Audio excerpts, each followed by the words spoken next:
Hello guys, এই যে আমাদের এখন বিকালবেলা এখন হচ্ছে এই দোকান থেকে মুড়ি চানাচুর নেওয়া হবে। ব্যবসায়ী খাতায় এখন হচ্ছে বিকালবেলা আমাদের মুড়ি চানাচুর খাওয়া হবে, ঠিক আছে। নিমকি খাওয়া হলো 50 টাকার মতন, অনেক অনেক।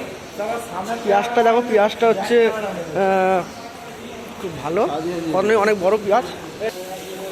যেহেতু বৃষ্টি পড়ছে তা আমাদের কাজও একটু ঢিলা আছে, এর জন্য মুড়ি চানাচুর আর নিমকিটা খাওয়া হয়ে গেছে।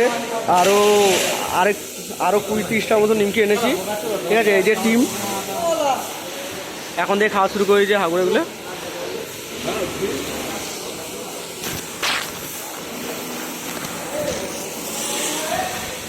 আর এই যে নিমকিও আছে এখানে, এতগুলো মেম্বার তো এই যে নিমকি, এর থেকেও বেশি নিমকি খাওয়া হয়ে গেছে।